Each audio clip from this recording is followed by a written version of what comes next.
बिस्मिल्लाहिर्रहमानिर्रहीम। My name is Nasir Ayyub Khan.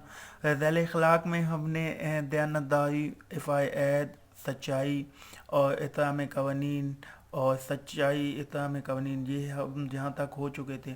अभी जो मौजूदा हमारा टॉपिक है वो कस्ब हलाल है। कस्ब हलाल से मुराद जायज़ तरीके से रोज़ी कमाना, नाजायज़ ज़राए से इज्तनाब करना।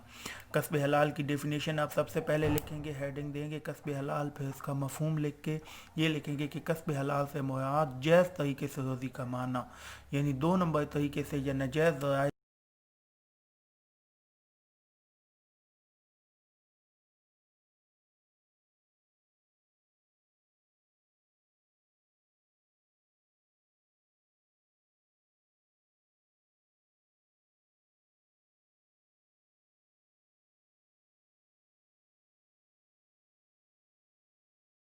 चीज़ें खाओ, ये ज़मीन है दूसरे देश से। तो कुरानी आयत का तर्जमा आपने पहले कस्ब हलाल इसकी ये डेफिनेशन करने के बाद फिर कुरानी आयत का जो है वो कुरानी आयत और कुरानी आयत का तर्जमा, ये दो हेडिंग हो जाएंगी। तीसरा आपका हदीस मुबारक का मफहूम। आप सल्लल्लाहु अलैहि वसल्लम की हदीस पाक का मफहूम है कि सबसे बेहतर खाना वो है जो उसके हाथों की कमाई हो, यानी जिसने हलाल कमाया हो अपने हाथों से, किसी डकैती, चोरी, रिश्वत या किसी दो नंबर तरीके से उसने ना लियो। तो हदीस मुबारक का मफहूम है कि सबसे बेहतर खाना वो है जो उसके हाथों की कमाई हो। इसके फ़वैद में हमने जैसे ये मुश्तरका हेडिंग भी सात आठ कहते हैं, इसी तरह इसके फ़वैद में अल्लाह की कुर्बत व मोहब्बत, अल्लाह ताला हलाल खाने वालों से मोहब्बत करता है, वो अल्लाह ताला के करीब हो जाते हैं। इस हेडिंग में आपने ये लिखना है। इसके बाद रूहानी सुकून, हलाल के पैसे में रूहानी तौर पे सुकून होता है, उसमें बरकत भी होती है। रूहानी सुकून हराम की कमाई में जो है वो रूहानी सुकून नहीं होता। फिर आप हेडिंग देंगे रोज़ी में बरकत।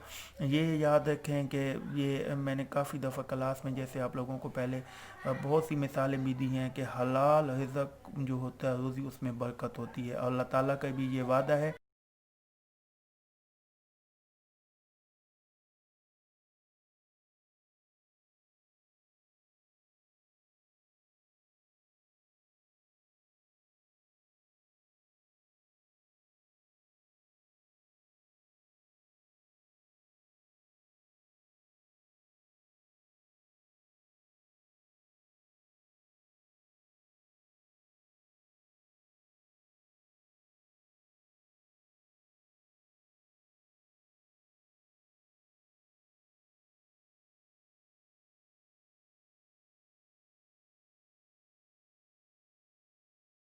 हलाल रोज़ी कमाने वाले बंदे की दुआएं और इबादत कबूल की जाती है। जिस बंदे के पेट में हराम का लुक़मा चला जाए तो उसकी दुआएं और इबादत कबूल नहीं होती। बहुत सी वजूहत हैं दुआ या इबादत के कबूल ना होने की, उनमें से एक वजह यह भी है कि जो बंदा हराम खाता है उसकी दुआएं और इबादत कबूल नहीं होती।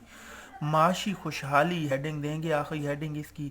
माशी तौर पे पूरा माशरा जो है वो खुशहाल हो जाता है हलाल रिज़्क कमाने से और हलाल रिज़्क खाने से। तो हलाल रोज़ी से पूरे माशरा जो है वो खुशहाली आती है। इसके अलावा अगला टॉपिक साथ कर लेते हैं कि इसार के लुग़वी मैनी फ़जीलत देना, तरजीह देना, यानी अपनी ज़रूरत से ज़्यादा किसी दूसरे की ज़रूरत को तरजीह देना। इसका इस्तिलाही मफ़हूम ये लुग़वी मैनी हो गया कि फ़जीलत देना और तरजीह देना। तो इस्तिलाही मफ़हूम में सार से मुराद दूसरों को अपनी ज़रूरियात पर तरजीह देना। इसार से मुराद दूसरों को अपनी ज़रूरियात पर तरजीह देना क्या कहलाता है? इसार। ये इसका इस्तिलाही मफ़हूम हो जाएगा कि अपनी जो आपकी एक चीज़ आपकी ज़रूरत है लेकिन आप ये कहते हैं कि ये मुझसे ज़्यादा अगले बंदे को ज़रूरत है, तो ये दूसरे को तरजीह देना वो क्या कहलाता है? इसार कहलाता है। हदीस मुबारक का मफ़हूम है कि कसम है उस ज़ात की जिसके हाथ में मेरी जान है, नहीं कामिल मोमिन तुम में से कोई एक यहाँ तक कि वो पसंद करे अपने भाई के लिए जो वो पसंद करता है अपने लिए। इसके फ़वैद, समरात और अहमियत में पहली बात यह है मोहब्बत व उल्फत। आप हेडिंग देंगी, इसमें लिखेंगे कि सार कुर्बानी देने से, सार करने से जो है लोगों के दिलों के दरमियान मोहब्बत और उल्फत पैदा होती है। इसका एक फ़ायदा ये है ख़ुदगर्ज़ी का ख़ात्मा होता है। इंसान जो अपनी ज़ात के लिए सिर्फ सोचते हैं इस बात का ख़ात्मा होता है। इसका एक फ़ायदा ये है कि ख़ुदगर्ज़ी ख़त्म होती है। इस तरह ग़ुरबत और इफ़लास का ख़ात्मा होता है। जब लोगों की ज़रूरियात, अपनी ज़रूरियात को छोड़ के बंदा अगले की ज़रूरियात पूरा करता है तो इससे ग़ुरबत और इफ़लास का ख़ात्मा होता है। کے علاوہ اللہ کی رضا حاصل ہوتی ہے، یہ ہیڈنگ بھی مستحق آئی ہے، اور پھر ہے معاشرتی استحکام کے پورے معاشرہ اس سے مستحکم ہوتا ہے۔